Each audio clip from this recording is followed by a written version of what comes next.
नमस्कार स्टूडेंट्स, स्वागत है आप सभी का यूजीसी नेट गुरुकुल के इस डिजिटल प्लेटफॉर्म पर। स्टूडेंट्स, यूपी असिस्टेंट प्रोफेसर को लेकर अपनी एक पीवाईक्यू की सीरीज चल रही थी। काफ़ी इम्पोर्टेंट सीरीज है और काफ़ी आप लोगों का प्यार देखने को मिला इस सीरीज में। एक आपसे रिक्वेस्ट थी कि आप अपने जो क्वेश्चंस यहाँ पर अपन सोल्व करवा रहे हैं, एक तो इनके आंसर कमेंट के माध्यम से दीजिए, प्लस आप इन क्वेश्चंस का वन लाइनर जहाँ आपके टॉपिक है उसके अंदर इनको ऐड करते जाइए ताकि आप लोगों को बेनिफिट होगा। इसके अलावा यदि आप यूजीसी नेट दिसंबर की तैयारी कर रहे हैं तो आप हमारा ऑफिशियल जो ऐप है आपके सामने स्क्रीन पर जेआरएफ अड्डा, आप इसको डाउनलोड कर लें। इसमें पेपर फर्स्ट और पेपर सेकंड के लिए आप लोगों के सिलेबस अवेलेबल हैं, कोर्सेज अवेलेबल हैं और इसमें अलग अलग आप लोगों के लिए डे वाइज प्लानिंग है, आपकी वीकली प्लानिंग है, आपके सेशन है काउंसलिंग के। इसके अलावा डेली फ्री टेस्ट दे सकते हैं आप, फ्री पीडीएफ है, फुल लेंथ के मॉक टेस्ट हैं और आप लोगों के लिए फ्री काउंसलिंग सेशन रहेगा प्रत्येक 15 दिन में। और आप लोगों को पता भी है कि हमारा जो टारगेट है वो 10% जेआरएफ हमेशा हर साल जो है जेआरएफ अड्डा के द्वारा दिए जाते हैं। इसके अतिरिक्त ये हमारे जो हैं ऑफिशियल जो सोशल मीडिया प्लेटफॉर्म है जिसमें जेआरएफ अड्डा फेसबुक है, टेलीग्राम है, इंस्टाग्राम है और यूट्यूब है। तो आप लोग इन सबको ज्वाइन कर सकते हैं ताकि आने वाली जो भी अपडेट्स हैं वो आप लोगों को यहाँ पर मिलते रहें। और इसके अलावा हमारा यूजीसी नेट गुरुकुल जो चैनल है यूट्यूब, आप इसको सब्सक्राइब ज़रूर कर लीजिए ताकि असिस्टेंट प्रोफेसर और जितनी भी वैकेंसी हैं इनसे संबंधित और यूजीसी नेट के पेपर फर्स्ट और सेकंड की प्रिपरेशन आप यहाँ से भी कर सकते हैं। चलिए, यूपी असिस्टेंट प्रोफेसर को अपना जो लेट नाइट शो है पीवाईक्यू को उसको लेकर अपन शुरू करते हैं। और आज का जो पहला क्वेश्चन है वो है राजनीति शास्त्र इतिहास एवं राजनीति के बीच स्थित है, अतीत एवं वर्तमान के बीचों बीच ये कथन किसके द्वारा कहा गया है। तो साथियों, इसका जो राइट आंसर हो जाएगा वो जे ब्राइस हो जाएगा। जेम्स ब्राइस के द्वारा ये कथन कहा गया था कि आज की राजनीतिक घटनाएं हैं वो कल का इतिहास है, तो राजनीति शास्त्र इनके बीच में स्थित है, अतीत और वर्तमान के बीच में। तो ये कथन जेम्स ब्राइस का है। नेक्स्ट सेकंड जो क्वेश्चन है इसमें किसने राजनीति की परिभाषा संभव की कला द आर्ट ऑफ पॉसिबल के रूप में दी थी। तो दो एक बुक लिखी गई है, politics the art of the possible. ये जो बुक लिखी गई है ये बिस्मार्क के द्वारा लिखी गई है। जो बिस्मार्क जर्मनी का प्रथम चांसलर था और यूरोप के एक प्रभावशाली नेता भी रहे हैं। तो बिस्मार्क के द्वारा ये बात कही गई है, राजनीति को संभव की कला। नेक्स्ट है प्रजातंत्र की सफलता निम्नलिखित में से किस अधिकार पर निर्भर करती है। तो देखिए, संगठन का अधिकार, आलोचना का अधिकार, व्यक्तिगत स्वतंत्रता का अधिकार और संपत्ति का अधिकार। तो देखिए, इसमें थोड़ा सा अगर कॉमन सेंस की अपन बात करें तो संपत्ति का जो अधिकार है वो भारतीय संविधान में वर्तमान में हटा दिया गया, कानूनी अधिकार इसको बना दिया है। तो संपत्ति का अधिकार तो इसका वैसे भी राइट आंसर नहीं होगा। तो हम यहाँ पर जो बेस्ट ऑप्शन की बात है उसकी चर्चा कर लेते हैं।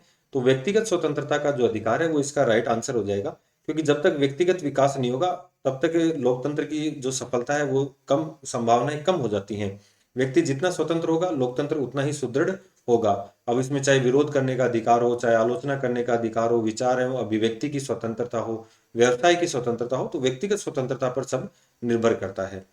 नेक्स्ट, काफी अच्छा क्वेश्चन है और बहुत बार पूछा गया ये क्वेश्चन है, तो आप लोग इसको इंपॉर्टेंट भी लगा लीजिए क्योंकि ये क्वेश्चन हर बार लगभग आपको किसी ना किसी एग्जाम में मिलता है। किसने कहा, जब मैं राजनीति विज्ञान यानी कि जो शीर्षक है अपने सब्जेक्ट का राजनीति विज्ञान शीर्षक से अच्छे प्रश्नों के समूह को देखता हूं तो मुझे प्रश्नों की अपेक्षा शीर्षक पर खेद होता है। देखिए, इसका जो राइट आंसर है वो पहले मैं आपको बता देता हूँ, A W मैटलैंड है। मैटलैंड ने ये बात क्यों कही, क्योंकि ये कहते हैं कि राजनीति विज्ञान को एक साइंस नहीं बनाया जा सकता, क्योंकि इसके जो भी प्रयोग हैं या इसके जो भी घटनाक्रम हैं वो बार बार एक जैसे नहीं होते हैं। जितने फैक्चुअल साइंस के होते हैं वैसे परिणाम कभी भी राजनीति विज्ञान विषय में नहीं प्राप्त होते हैं। इसलिए राजनीति केवल एक कला है, एक विज्ञान नहीं है। ये बात कौन कह रहा है, FW मैटलैंड कह रहे हैं। व्यवहारवाद किसके व्यवहार पर ध्यान केंद्रित करता है। तो देखिए, व्यवहारवाद जब अपन पढ़ते हैं राजनीति विज्ञान में या साइकोलॉजी में, तो साइकोलॉजी में तो वॉटसन, इसके जो जनक थे वॉटसन, और अपने यहाँ पर जो मुख्य रूप से अपन बात करें डेविड ईस्टन और चार्ल्स मेरियम, तो ये इसके जनक थे। तो ये किसके ऊपर ध्यान करता है, तो देखिए ये तो मानव के व्यवहार का अध्ययन करता है, एक तो राजनीतिक वर्गों का अध्ययन करता है और नौकरशाही। तो इसका जो राइट आंसर हो जाएगा वो उपरोक्त सही हो जाएगा। राजनीति विज्ञान की दृष्टि से नागरिक, नौकरशाही और राजनीतिक वर्ग, तो इसका उपरोक्त जो है आंसर सही हो जाएगा। तो नेक्स्ट अपन बात करें निम्नलिखित में से लेसेज फेयर की सही व्याख्या क्या है। अहस्तक्षेपी राज्य, हिंदी में जो लेसेज फेयर है, मनुष्य को अकेला छोड़ दो, बिल्कुल मनुष्य को अकेला छोड़ दो। लेसेज फेयर राज्य क्या नहीं करेगा, व्यक्तिगत मामलों में हस्तक्षेप नहीं करेगा। तो इसका ये राइट आंसर हो जाएगा। तो वर्तमान में जो राष्ट्र राज्य हैं वो लेसेस फेयर है। पहले जो राष्ट्र राज्य की अवधारणा थी वो लोक कल्याणकारी, पहले वाले राज्यों की बात करें तो वो कैसी थी, लोक कल्याणकारी राज्य की अवधारणा थी। और वर्तमान में क्या है, मनुष्य को व्यक्तिगत कार्यों में राज्य हस्तक्षेप नहीं करेगा। राज्य के वर्तमान कार्य हैं सुरक्षा, युद्धों से रक्षा। नेक्स्ट अपन बात करें राज्य के वर्ग सिद्धांत का समर्थन किसने किया है। तो देखिए जो कार्ल मार्क्स हैं, अगर उनकी अपन चर्चा करें तो उन्होंने इनका एक कथन भी अब तक का समाजों का इतिहास, वर्ग संघर्षों का इतिहास रहा है कि प्रत्येक समाज में हमेशा वर्ग पाए जाते हैं। इन्हीं के सहयोगी थे मार्क्स, और मार्क्स के सहयोगी थे एंजल्स, और एंजल्स के कार्ल मार्क्स के विचारों को अमली जामा पहनाया था लेनिन ने। तो ये इसका जो राइट आंसर हो जाएगा वो उपरोक्त सभी इसका राइट आंसर हो जाएगा। राज्य की उत्पत्ति के पितृ सत्तात्मक सिद्धांत के प्रमुख समर्थक कौन है।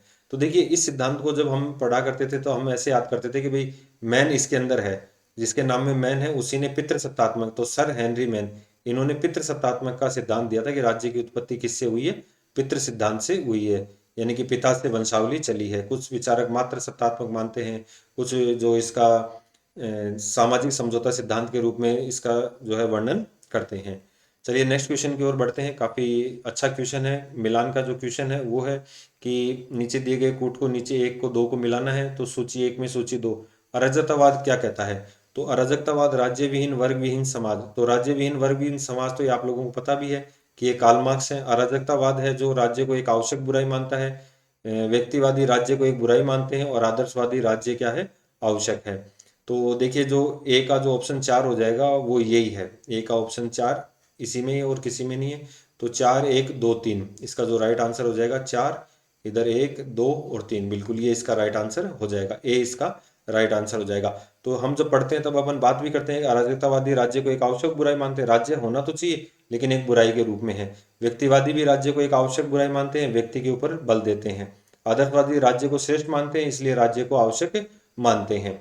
और वहीं अगर अपन बात करें मार्क्सवादी, तो राज्य विहीन वर्ग विहीन समाज की ये बात करते हैं। चलिए नेक्स्ट क्वेश्चन की बात करें, राज्य के विकास को सही कालानुक्रम में व्यवस्थित कीजिए। तो देखिए वर्तमान में अगर अपन बात करें तो राष्ट्र राज्य की अवधारणा है। तो राष्ट्र राज्य की अवधारणा एक तो इसमें चौथा ये हो जाएगा।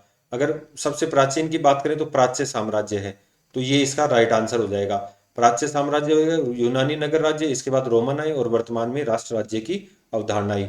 नेक्स्ट सूची एक को सूची दो से सुमेलित करना है। तो देखिए असीमित संप्रभुता का सिद्धांत कौन देता है। तो जब अपन पढ़ते हैं लॉक के बारे, हॉब्स के बारे में, तो हॉब्स क्या करता है, अपने शासक को निरंकुश और श्रेष्ठ बनाता है। सीमित संप्रभुता का सिद्धांत लॉक देता है। बहुलवादी है जो लॉस्की है, और एकलवादी है जो ऑस्टिन है। तो इसका जो राइट आंसर हो जाएगा 4 1 2 3, 4 1 2 3। तो इसका जो बी है वो राइट आंसर हो जाएगा, यहाँ पर इसका बी राइट आंसर हो जाएगा, ध्यान रखना 4 1 2 3। तो बी यहाँ पर राइट आंसर हो जाएगा। चलिए नेक्स्ट क्वेश्चन की ओर बात करते हैं। लोकतंत्र के अभिजन सिद्धांत का, यानी कि इलाइट वर्ग का सिद्धांत है, जो विशिष्ट वर्गीय सिद्धांत है, ये इसके प्रतिपादक कौन है। तो पेरेटो, मोस्का और मिचेल्स। ठीक है, रॉबर्ट पेरेटो, मोस्का और मिचेल्स, ये तीनों हैं। तो इसका जो राइट आंसर हो जाएगा वो उपयुक्त सभी हो जाएगा। इसमें ये कहते हैं कि लोकतंत्र में किसी एक विशिष्ट वर्ग का शासन होता है जो संख्या में कम होता है लेकिन संगठित होता है, और बहुसंख्यों के ऊपर शासन करता है। तो इसे लोकतंत्र का अभिजन वर्गवादी सिद्धांत कहते हैं। निम्न में से कौन सुमेलित नहीं है। तो सुमेलित नहीं है तो देखिए Laski, A grammar of politics, बिल्कुल सही है। Herbert Spencer, man versus the state, ये भी सही है। जॉन ऑस्टिन, लेक्चर्स जूरिस्प्रूडेंस, सही है। जॉन लॉक, ऑन लिबर्टी, नहीं, ये जो ऑन लिबर्टी पुस्तक है ये जे.एस. मिल की है, जे.एस. मिल की है पुस्तक है, आप लोगों को ध्यान रखना है। और 1859 में इसकी रचना हुई थी। तो आज के सेशन में दोस्तों इतना ही, काफ़ी जो अच्छा है, बेहतरीन सेशन चल रहे हैं अपने, इनको शेयर कीजिए और अधिक से अधिक आंसर देने का प्रयास कीजिए। तो आज के वीडियो में इतना ही, मिलते हैं नेक्स्ट वीडियो में। अभी राजस्थान के जो असिस्टेंट प्रोफेसर हैं उसके फॉर्म आ चुके हैं, और वो एग्ज़ाम की जो शेड्यूल है वो आ चुका है, और जल्द ही यूपी असिस्टेंट प्रोफेसर का शेड्यूल हमें देखने को मिलेगा।